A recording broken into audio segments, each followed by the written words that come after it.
Hello and welcome to the Tabletop, and today I want to show you my printed Mordheim book. I printed this out from the Broheim page, broheim.com, so I will link it down below. I think the original rulebook goes on eBay for $100 and has beautiful illustrations and a bit of fluff. I think this from the Broheim has a bit of fluff and beautiful, but it has a different layout. It's a bit better for playing. I altered a bit the logo from the front page because I wanted the classic Mordheim. The print is good on the inside, but yeah, I was kind of editing this myself, so you can see some of the pixels here, and I did a different back cover, but I want to encourage you, if you want the book, like maybe it's good to print it out for yourself. As you can see inside, the writing is very, very crisp, and I will go through the book in a second. I would say maybe like in 5 minutes, because I want to show you first some of the resources in Broheim or on the Broheim page. And I played yesterday with a friend, and we mostly used the cheat sheet, and I want to give you a quick, like maybe the first 5 minutes, a quick introduction to the quick cheat sheet, and then in the second part I will show you the warbands, the weapons, the misfire tables, what is inside of this, and kind of guide you through so that you know what to expect. And I would say having this in my hands is just amazing. Like it was so good, and I kind of love also the soft cover. You can also do hardcover, but it's good to have a resource like that. So let's come to the mini tutorial first. So on Broheim, I think you can print out the cheat sheet. As you can see here, the turn sequence, this is where I will start, and then here you can see post-battle sequence, where you can see the injuries, the experience, where you can do the exploration, and then you can sell your warpstone. And as you can see, I also printed out there you can find some of the warbands as PDFs, mostly like 7 to 8 pages. Here I printed out my Bretonnian warband, and the special rule is the knight or the questing knight can kneel and pray for a favor of the Lady of the Lake. And right now I think he has a morale of 8, which is, I think, good. And then I rolled. You need to roll 8 or below, and then you get the special favor granted, which is that everybody with a crossbow or black powder weapon, they are cursed by the lady, and they can only shoot on a 4-up, otherwise they can't shoot because the curse is activated. And here you have the dwarf treasure hunters, so shout out to Broheim for making this beautiful stuff, resources, and giving it to us. So let's get to the mini tutorial before we look into the book, because I think if you know the game, skip forward. If not, then this is good to understand how the game might work. So let's get to the turn sequence. You have first routing. When you lose 25 or more % of your warband, you have to test on your leadership or on your highest leadership. And if you fail the test, let's say leadership 8, if you roll an 8 and below, you're okay, and if not, your warband flees and the game is over. But in round 1 you won't need that. Then recovery. Sometimes you have miniatures and they are standing upright. I don't have a Mordheim miniature right here, they are on the back, but yeah, they're standing upright. And if they get injured, they get like, if they get stunned, they get knocked down, they get just knocked down, you lie them on their back. If they get stunned, they lie on their belly. And if you roll a 5 or 6, they're out of action. And each turn, like for example, if they are stunned, they will go back to their belly, and then they will stand up, just like that. But more on that a bit later. Then there is movement, so you have to move, then you have to shoot, then you have close combat, and it's not alternating activations. Is I go, you go. My warband goes, or my band routes, recovers, moves, shoots, close combat, and then it's your turn. There is no fixed turns, as I think, or I think there are no fixed turns. So we played yesterday a couple of turns. It was just like until we ended the game. And then movement here, it's like running first, but I would say I would have put charges first, because you have to declare a charge. As you can see, here it is. Like first, you cannot measure, so everything in this game, I think you have to have a keen eye, which is a great fun. And then you can climb on your initiative. So let's say my humans had initiative 3. I wanted to climb up a wall 4 inches with my archer.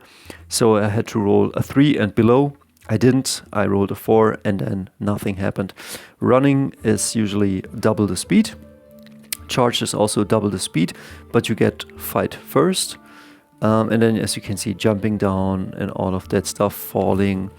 Another thing is shooting. And shooting, the only thing you need to know is you have a ballistic skill and how you hit. So if you have a ballistic skill of 5, you hit on a 2. If you have a ballistic skill of 3, you hit on a 4. And you can calculate that in your head. You have 7 minus your ballistic skill. Let's say ballistic skill 2, so 7 minus 2 is ballistic skill 5, means you're hitting the opponent on a 5. But here you have, this is the only modifiers you have. Target is in cover. We will discuss that in a second. Moving and shooting, so if you moved and you shoot, you will now, your 5 will now be a 6. If you're in long range, that means I yesterday had longbows. They have 30-inch range, and over 15 inches of range I get -1 to hit. And then there's large target +1. So if I was shooting an ogre, no problem. For the long range, it would be okay. And then later in a game, you get skills to kind of change your stats a bit and to have a bit better modifiers. Then there's the close combat. Who strikes first? Whoever charged striked first. Otherwise, it's initiative. So Skaven have initiative 4. Humans have initiative 3, so Skaven hit you first. And if you're then still alive, you can hit back. Hitting the enemy, as you know, here's your weapon skill. You check your weapon skill. Mostly I had yesterday weapon skill 3 against weapon skill 3, so hitting on 4s. And then I had mostly strength 3 versus a toughness 3, so wounding on 4s. Should you roll a 6, you have a critical hit, as it's mentioned here. And then yesterday we had mostly knives, and then I rolled a 6 and I sliced the enemy apart. The strike ignores armor saves, causes 2 wounds, and your warrior gains +2 to the injury roll. We'll see in a second the injury roll. So sliced is not good, so then you have here your armor saves. Yeah, I think, this is what I have to see, but like a light armor is +1, a shield is +1, and so you can get your armor saves, but of course enemies have penetration. Then if your warrior are knocked down or stunned, hit automatically. This I have to say to Dennis, because we played yesterday, we didn't know, but yeah, check out this. And then injuries, like let's say you wound an enemy, then you have to, let's say you wound him once, or let's say you wound him once, you roll a 3, so the enemy is stunned. Let's say we wound him twice and we roll a 2 and a 5, so he's knocked down, but he's out of action. So this one takes him then out of action if he has just 1 wound. And that's pretty much it. And then of course the backside gives you a bit, and then the post-battle action also is pretty cool. Here you can see you start with your injuries. So some of the guys will, I lost, I had 3 or 4 guys who were out of action, and 2 got a hand injury. Then they gained a skill, so I could mitigate the -1 weapon skill, and 1 squire rolled, I think, a 12, and he died. So what you gonna do? And then here can spend some experience, and yeah, so that's kind of great. You get better, as you can see, better stats, you get combat skills, and your fighters get really, really, really cool. So this is the part I want to show, and then let's show you the book. So again, this is the Broheim PDF printed out and modified. I did put a different front and back cover on it, just for my personal taste. If you have questions how I did it in Photoshop and several PDFs programs, I will answer them. I also use ChatGPT every time I was running into a problem. And here is like the book, the table of contents, and here you start with with the book so far. What is the dice, terrain, measurements, and this guy is cool because this guy gives you an introduction. Like he's a sellsword, and it tells you, oh, so you want to wander into Mordheim. I can give you advice for only a few gold coins, and then he says, don't look at me like that. And then this is like your first hire, so he's your guide now.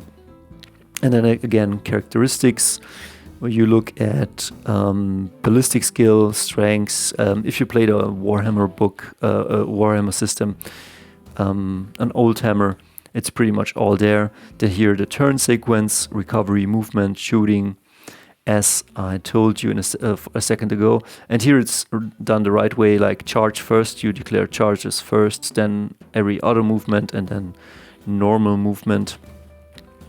Running, charging, hiding, climbing, it's all here. Jumping down, falling, shooting is kind of cool. As you can see here, no cover, and you got cover. So I would say if you're just behind cover with your knife, no cover, but if something covers your figure, you got cover. So it's pretty simple. Who can shoot? I think you need line of sight. You cannot shoot through your own units. Then here's the wound charge. Then this guy gives already good advice. He's worth his gold coins. He says, deploying your archers in the upper floor of the building is a good idea. They will be in cover and they can freely pick their targets. So if you're, I think, 2 inches above the thing you want to shoot, then you can freely pick. Otherwise, I think you have to charge always the first target. I don't know that, but you have to shoot definitely always the first thing you see. You cannot shoot the boss if he's standing here. You have to shoot the henchman, because the shooter always shoots the closest target, because that is the bigger threat. So then critical hits, armor, injuries, out of action, stunned, knockdown. As you can see here, beautifully all illustrated. We're at page 18 and you're getting definitely everything you need pretty fast. Again, this is a bit different than the original book, and like really good. Here with a sword you can parry. And yeah, just loving it. Like let me show you leader and psychology. So the ogre we fought yesterday was fear causing. I think you have to take a leadership test if you want to charge it. But then the ogre charged our units, so no problem there. Weapons, here you get your daggers, your fists, your hammers, your swords, your flails. As you can see, hammers, staff, and maces and clubs are blunting weapons, so they cause concussion. What else? Then you have your morning stars. Okay, weapons. Then you got your missile weapons. Then you get your black powder weapons. This is interesting because your black powder weapons are a bit different. They can, if you're hitting, if you roll a 1 while hitting. It's a misfire. At the back of the book there's a misfire table. We'll take a look at that, but it's kind of like shooting plasma.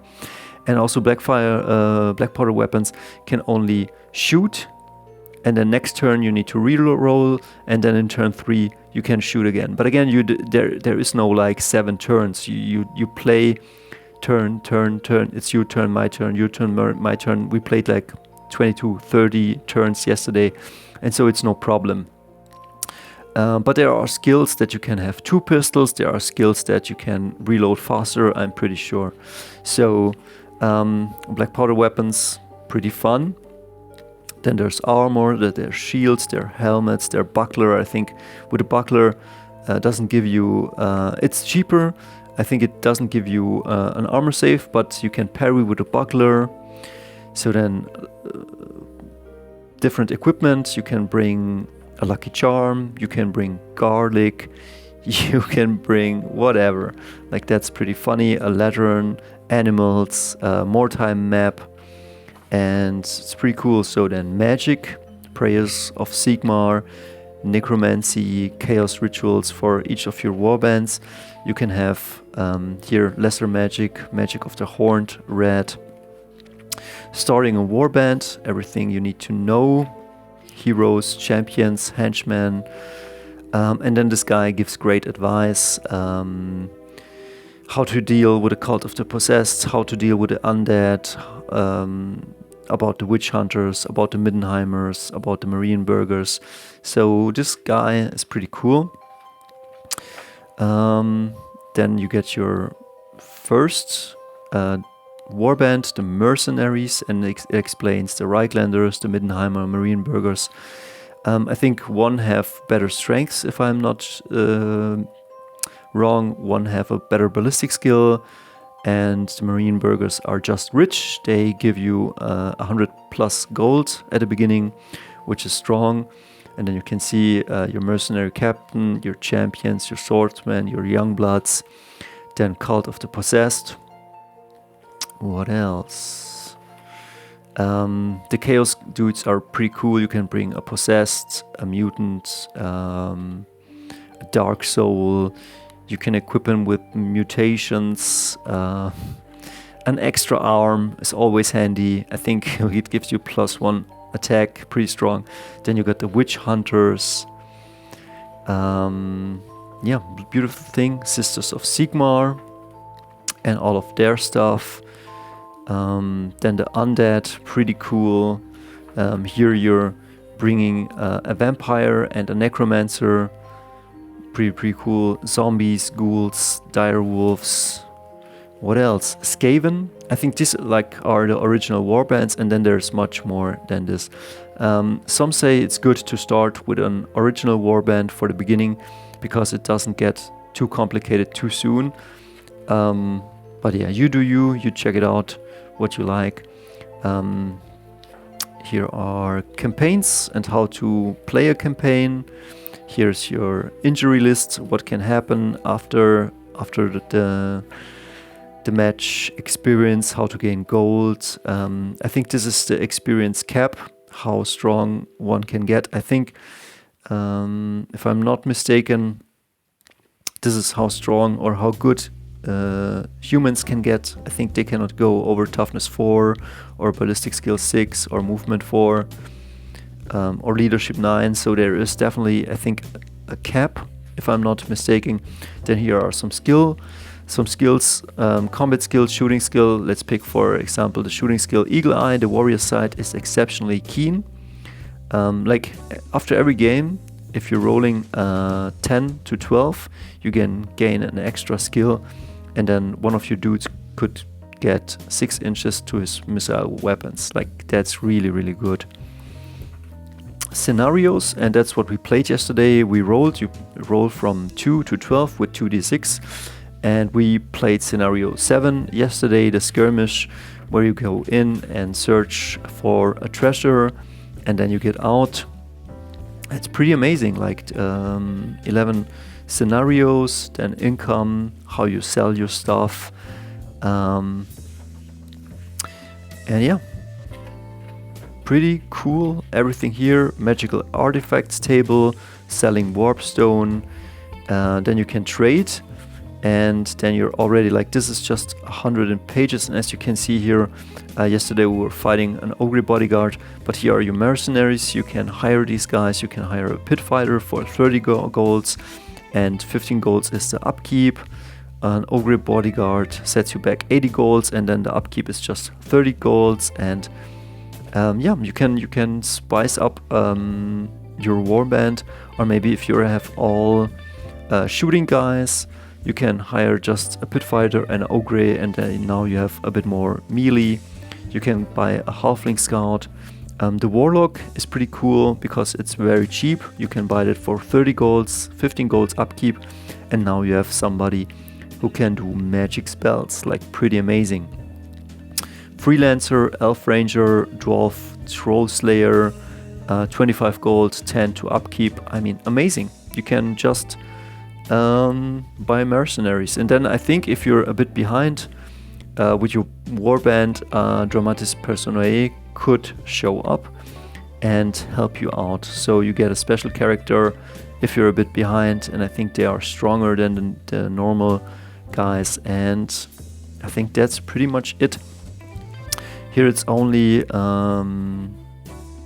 mounted warriors, and then here is the black powder weapons, the misfire chart. So at the back of the book there's the misfire chart, and as you can see, if the black powder weapon misfires, you roll here on a d6, and on a 1, boom, the weapon explodes with a deafening roar. The shooter suffers an S4 hit. This does not cause critical hits, and the weapon is destroyed. Amazing. And on a 6, it's a kaboom. The weapon roars and spits cloud of smoke and flame. The shot hits the intended target and counts as having +1 strength. So it is fun. Great deal of fun, and that's it.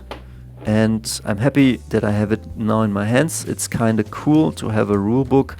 Thank you, Broheim, for making this. Thank you, dear community, for keeping Mordheim for 25 years, or maybe 26 years, or maybe next year 27 years alive and strong. We see us in the next video. See ya.